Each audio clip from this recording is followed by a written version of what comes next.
اور پھر دوبارہ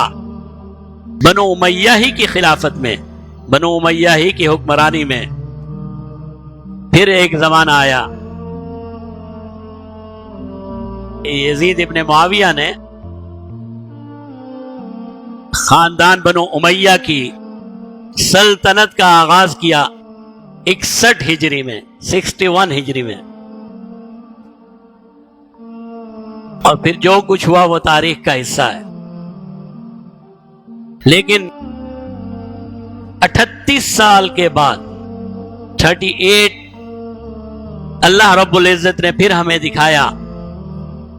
کہ اگر تم اللہ کے دیے ہوئے اصولوں پر عمل کرتے ہو تو تمہاری زندگی کتنی خوبصورت اور بابرکت ہو سکتی ہے، اور اگر تم اللہ کے دیے ہوئے اصولوں پر عمل نہیں کر سکتے تو تمہاری زندگی کتنی بھیانک اور کتنی خطرناک ہو سکتی ہے۔ اگر اللہ کے اصول پر عمل نہیں کیا تو کسی کی عزت محفوظ نہیں ہے، کسی کی جان محفوظ نہیں ہے،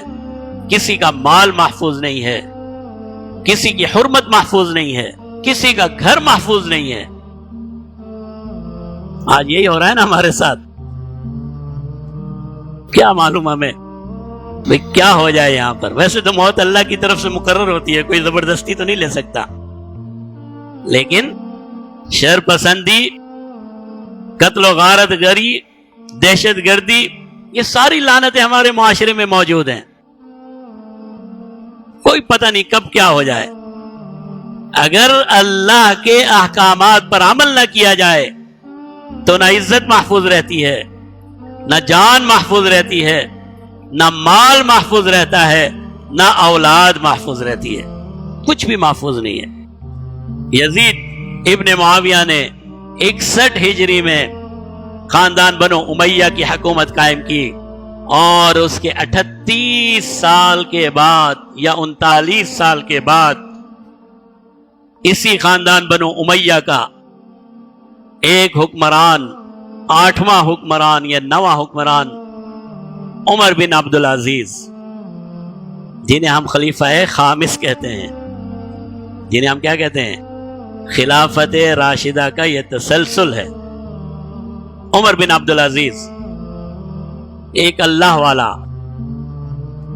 ایک تقوی اور پرہیزگاری والا، ایک صاحب علم۔ بہت سے مورخین نے کہا ہے کہ عمر بن عبدالعزیز اگر حکمران خاندان کے نہ ہوتے اور حکمرانی کے جھنجٹ میں نہ پڑتے تو اپنے وقت کے بہت بڑے عالم دین اور محدث ہوتے، بڑے عالم۔ شروع سے ایسے نہیں تھے، لیکن جب ہشام بن عبد الملک نے اپنے مرض الوفات میں عمر بن عبدالعزیز کے متعلق ہم نے کئی مرتبہ ذکر کیا ہے، ایسا نوجوان، میں نے آپ کو بار بار ذکر کیا ہے کہ ایسا نوجوان جس کی طرف سے فیشن شروع ہوتا تھا، جو اپنے زمانے میں فیشن کا بانی ہے، جو عمر بن عبدالعزیز نے پہن لیا پھر معاشرے میں عام ہو گیا۔ ایسا نوجوان، ناز اور نزاکت میں پلا ہوا نوجوان، جو جہاں سے گزرتا تھا پوری گلی کی گلی خوشبو سے معطر ہو جایا کرتی تھی۔ ایسا نوجوان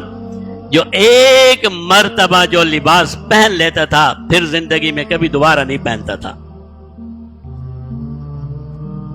اور جس کا چلن، جس کا اسٹائل، واکنگ اسٹائل ایسا تھا کہ اس زمانے میں نوجوان اس واکنگ اسٹائل پر چلنے کو اپنے لیے فخر سمجھتے تھے۔ وہ نوجوان جسے اللہ نے سب کچھ دیا، جب ہشام بن عبد الملک کے بعد اللہ نے اسے خلافت کے لیے پسند کیا تو پھر اس کی زندگی میں ایسی تبدیلی آتی ہے، ایسی تبدیلی آتی ہے، اور پھر وہی حکمرانی کا تسلسل قائم ہوتا ہے کہ آج میں اور آپ کہتے ہیں کہ وہ ہمارا خلیفہ خامس ہے، وہ عادل حکمران ہے،